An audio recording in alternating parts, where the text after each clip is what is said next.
தன்னுடைய நினைவுகளை விட்டு ஆண்டவருடைய வார்த்தைக்கு யாரெல்லாம் திரும்புகிறார்களோ, யாரெல்லாம் அந்த சிந்தனையை மாற்றிக் கொள்கிறார்களோ, கட்டாயம் அவர்களுக்கு சமாதானத்தின் பாதையை கடவுள் அவர்களுக்கு தருகிறார்.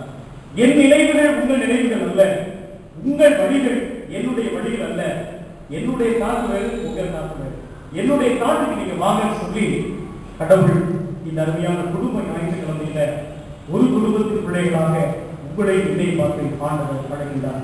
அதைத்தான் பவுலையர் சொல்றாரு, பிலிப்பியர் 2:8 நீங்கள் இவைகளையே நீங்கள் சிந்தித்துக் கொண்டிருங்கள், உங்களுடைய சிந்தனையை மாற்றிக் கொள்ளுங்கள் என்று சொல்லி பிலிப்பியர் 4 அந்த வசனத்தை 8 பாக்கி சொன்னீங்கன்னா ஒரு பெரிய ஒரு பட்டியல், உண்மை உள்ளவர்கள், ஒழுக்கம் உள்ளவர்கள், நீதி உள்ளவர்கள், கற்புள்ளவர்கள், புண்ணியம் எதுவோ புகழ் எதுவோ அவைகளை சிந்தித்துக் கொள்ளுங்கள், என்னிடத்தில் கற்றும் அடைத்தும் கேட்டும் இருக்கிறவைகளோ அவைகளை செய்யுங்க, அப்பதான் சமாதானத்தின் தேவன் உங்களோடு இருப்பார், உங்களுடைய பாதைக்கு வெளிச்சமாய் இருக்கிறது.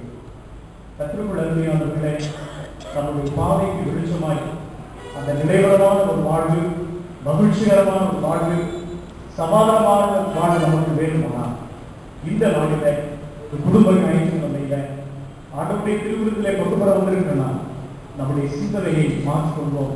கட்டாயம் நம்முடைய பாதையை சமாதானத்தின் ஊடாக கடவுள் மாற்றலாம். டாக்டர் ஜார்ஜ் டபிள்யூ கிரேன் என்று சொல்லக்கூடிய ஒரு சமுதாய மன்னவர் வல்லுநராக அவர் டாக்டர் ஜார்ஜ் கிரேன் புகழ் பெற்று வருகிறார்.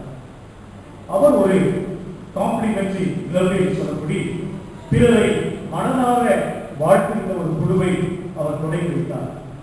அந்த காம்ப்ளிமெண்டரி கிளப் இருக்கக்கூடிய மெம்பர்ஷிப் இருக்கக்கூடிய தகுதி இல்லை என்று சொன்னால் கட்டாயமாக இந்த கிளப்பில் இருக்கக்கூடிய மெம்பர்ஷிப் ஒவ்வொரு நாளும் குறைந்தபட்சம் 3 நபர்களையாவது அவர்களை பாராட்ட வேண்டும் அல்லது அவர்களை சந்தோஷப்படுத்த வேண்டும் என்று சொல்லி ஒரு விதிமுறையை டாக்டர் ஜார்ஜ் டபிள்யூ கிரேன் அவர்கள் உருவாக்கி இருக்கிறார்கள். தெரிந்தவர்கள் தெரியாதவர்கள் என்ற வேறுபாடின்றி பாராட்டும் வாழ்த்தும் தரும் ஒரு பழக்கத்தை இந்த காம்ப்ளிமெண்டரி கிளப் இருக்கக்கூடிய மெம்பர்ஸ் எல்லாருக்குமே வளர்த்துக் கொள்ள வேண்டும் என்று சொல்லி டாக்டர் கிரேன் சொன்னார். டாக்டர் ஜார்ஜ் கிரேன் அவர்கள் அடிக்கடி அவர்கள் என்ன சொல்வார் என்று சொன்னால், உங்கள் எதிரிகளை தயவு செய்து நீங்கள் வெகுவாக பாராட்டுங்கள், உங்களுடைய எதிரிகளை அன்பு செய்து வாழ்த்துங்கள், ஏனெனில் இந்த உலகில் பயப்படாத மனிதர்கள் ஒருவரும் இல்லை என்று கூறுவார். ஒரு சமயம் ஒரு பெரிய ஒரு கான்ஃபரன்ஸ் கூட்டத்தில் டாக்டர் ஜார்ஜ் அவர்கள் பேசிக் கொண்டிருக்கிற பொழுது ஒரு நபர் அந்த டாக்டரை அவர் பார்த்து கேட்டாரா, ஐயா மற்றவர்களை விமர்சிக்கலாமா என்று கேட்டாராம். டாக்டர் ஜார்ஜ் கிரேன் அவர்கள் மறுபடியாக அந்த நபருக்கு சொன்னாரா, தாராளமாக நீங்கள் மற்றவர்களை விமர்சிக்கலாம், ஆனால் ஒவ்வொரு விமர்சனத்திற்கும் முன்பாக நீங்கள் எந்த நபரை விமர்சனம் செய்வீர்களோ அந்த நபரை குறைந்தபட்சம் ஒரு 4 பாராட்டு வார்த்தைகள் அல்லது ஊக்கம் தரும் பரிசிலை நீங்கள் கட்டாயமாக அந்த நபருக்கு வழங்கி இருக்க வேண்டும் என்று சொன்னார். கற்றுக்கொள்ள அருமையானவர்களே, மனிதர்களுடைய குறைகளை கண்டறிந்து வெறுப்பேற்றுகின்ற பணிகளை செய்வதை விட நிறைவுகளை கண்டறிந்து அவர்களை வாழ்த்துவது நம்முடைய பாதைக்கு ஒரு சமாதானம் நிறைந்ததாக இருக்கும்.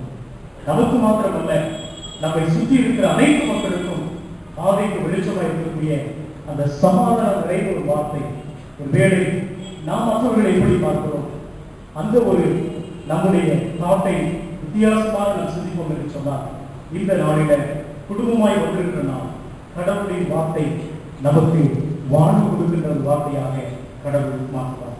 இரண்டாவதாக, the word of God is powerful. கடவுளின் வார்த்தை அது வல்லமையானது. கடவுளின் வார்த்தை அது வாழ்வு கொடுக்கிறது. கடவுளின் வார்த்தை அது வல்லமையானது. கடவுளின் வார்த்தை என்பது தன்னிலே சக்தி வாய்ந்ததாக இருக்கிறது. ஏசாயா 55:11 சொல்றது, என் வார்த்தை வெறுமையாய் என்னிடம் திரும்பாமல் நான் விரும்பினதை செய்து நான் அதை அனுப்பிய நோக்கத்தை நிறைவேற்றும் என்று கூறப்படுகிறது. அப்படியானால் கடவுளின் வார்த்தை அவர் அனுப்பிய நோக்கத்தை நிறைவேற்ற வேண்டும் என்று சொல்லும். ஆண்டவருடைய வார்த்தையை கற்றுக்கிட்ட நாம் அந்த வல்லமையை மற்றவர்களுக்கு நாம் பகிர்ந்து கொள்ள வேண்டும். கடவுளின் வார்த்தை அவரது நோக்கத்தை ஒரு நிறைவேற்றும் ஒரு சக்தியாக இருக்கிறது என்று சொல்லி ஆண்டவர் நம்மிடத்தில் எதிர்பார்க்கிறார். 119 சங்கீதம் 105 மிக தெளிவாக சொல்கிறது, ஆண்டவரே உடைய வசனங்களுடைய காண்களுக்கு தீபமும் என்னுடைய பாதைக்கு வெளிச்சமாக இருக்குன்னு சொல்லிட்டு 106 வசனத்திலிருந்து 112 வசனம் வரை நீங்க பார்த்து சொன்னீங்கன்னா, ஆண்டவரே உம்முடைய நீதி நியாயங்களை நான் காத்து நடப்பேன் என்று உமக்கு முன்பாக நான் ஆணையிட்டேன், அது நான் கடைசி என்னுடைய மூச்சு இருக்கிற வரைக்கும். அப்ப அழகா சொல்ற 112 வசனத்துல முடிவு பரியந்தம் இடைவிடாமல் நீர் எனக்கு கொடுத்த அந்த வாக்குத்தத்தத்தை நிறைவேற்ற என்னுடைய இருதயத்தை நான் சாய்த்தேன் என்று சொல்லி தாவீது சொல்றார். இரண்டாவதாக இந்த கடவுளுடைய வார்த்தை நாம் நீதியான காரியங்களை செய்ய வேண்டும். முதலாவது நான் சொன்னேன் சேஞ்ச் இன் அவர் தாட், இரண்டாவது சேஞ்ச் இன் அவர் ஆக்ஷன்ஸ். நம்முடைய செயல்பாடை கட்டாயமாக சீர்தூக்கி பார்க்க இந்த புதுமை ஞாயிற்றுக்கிழமையில கடவுள் நம்மிடத்தில் எதிர்பார்க்கிறார்.